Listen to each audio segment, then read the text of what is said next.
Where do you easily find content for social media? This is a question that comes up a lot. Like, how do I get content for my social media channel? What do I have to do to get content?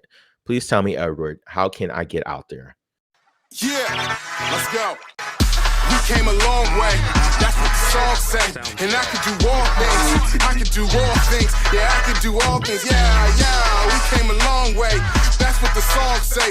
And I could do all things. Well, I'm going to tell you. First, I'm going to clear up a misconception about DIY social media marketing. So this goes for everybody, not just cosmetic dentists. DIY social media is not inexpensive. In many cases, it can be more expensive. And here's why. So first of all, like when I had the conversation with you guys, either in this session or in past sessions, first of all, understanding what the product is. So it's not about making funny videos. A lot of people think, oh, let me just make this funny video. I'm going to get some engagement. No, it is a tool that you use to pre-qualify people and to get them to have some interest in your products and services. So that's number one in terms of the pitfall of the platform. So people just think we just put content out there. Number two, it is a tool that is something that is easy to. I'm trying to find the right words, guys. I'm trying to find the right words. I had it at the tip of my tongue. Ugh. Okay, so the first misconception is that it is easy. So just understanding what the platform is. The other thing is just understanding that the platform itself is a tool. It's not just for fun. It's for that pre-qualification. So I said that already. The other thing is in terms of utilizing teams to make the content. Well, you actually have to do that mathematical analysis in terms of the cost value analysis. If I take somebody out of their job and have them making social media videos, how much is that going to cost me in direct costs? And then also how much is that going to cost me in indirect costs in terms of them not seeing patients? And if I'm having 3 people make videos each week, someone to hold the camera, someone to maybe narrate or direct in quotes, someone to do it, I can take that same amount of money, and that could be hundreds, it could be thousands, depending on how much time you invest, and actually hire a social media team to make some content that's relevant. So that was just a quick tidbit about the DIY. Okay, so number one, DIY, make your own content. In terms of DIY, you can invest in a cell phone. A cell phone is something that you can have on hand. It doesn't have to be a lot of money. You can get a offline cell phone. You can use one on the sale platform, whether it's Facebook Marketplace or eBay or even Craigslist, and just keep that at the office. Connect it to your social media accounts. Make sure you password lock it, because if it gets stolen or if it disappears, that person has access to your social media accounts. But a cell phone is certainly something that you can have on hand. So that way, when you want your team to take some pictures or make some quick videos, it is right there at your fingertips. So that is an easy thing that you can do. If you have a little bit more budget, I would say to invest in a semi-professional or professional camera. And I'm talking about maybe $250 to $500 for a relatively new to use one. You can again see these on those social media platforms as well. That is going to give you some really crispy photos, really sharp. The only thing that you probably have to look at in terms of that is just to make sure that you get some great angles. That can be a bit of a challenge for some people in terms of just where do I take the picture. But other than that, you should be golden. And the default settings in terms of those auto camera settings, those are pretty good. So that would be number two.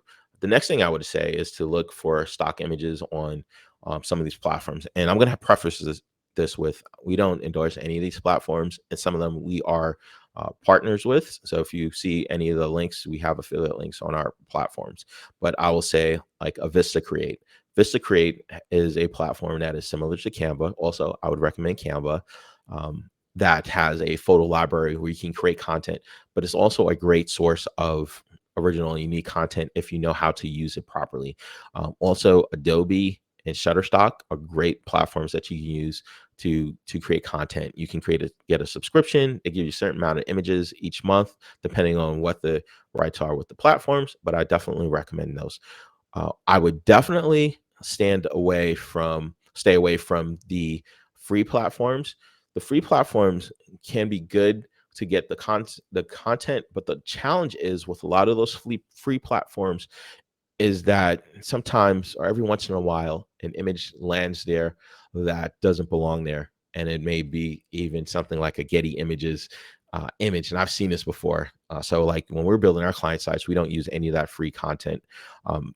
That stuff is dangerous because you can run into, if you can't prove where you got the content from, or if you don't have really good notes, that can lead into a DMCA legal issue, which is that Digital Music Copyright Act.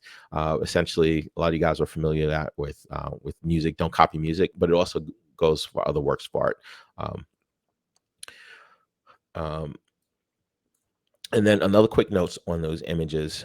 So in terms of the images that you're getting from these platforms, the images, wherever you're getting, whether you have a photographer or whether you're using one of those other platforms, is that you have to make sure that you are within the licensing guidelines for those particular images. So for instance, just because you can use an image on your website doesn't mean that you can make a t-shirt and print those images if that's not what's part of the license. And in some scenarios, people actually do stuff like that. Or sometimes the content, you can only use it in a web format. So if you have background music and you're using it on a web format, that's great. But if you take that same music and you use it in let's say a TV commercial, well, that's a different platform and that may have different rights and you may be in violation of those. So that's just something to keep in mind in terms of content that you're using.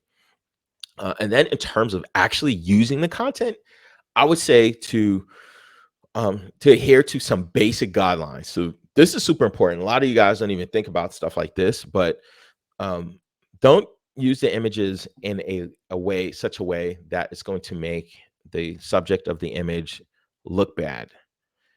And I say that to say, so for instance, some of these ads, which are funny ads, and you see they're professional actors, they're paid to look a certain way. And for purpose of this conversation, I'll use like a womanizer. Those people in those commercials are paid to look like that. They are paid actors. So they understand that there's certain stipulations that come with that. And so people may see them on the street. How dare you do that to so-and-so? Okay. They're actors. They know they're actors. You should know they're actors too. In terms of the visual media space, there are so many different images out there. Sometimes people just take images just to take images. And those images are used in so many different platforms that those platforms, you don't know where it's going to be used at the end of the day. And so it may end up on some weird platforms or looking out of context of what the original artist thought that it represented.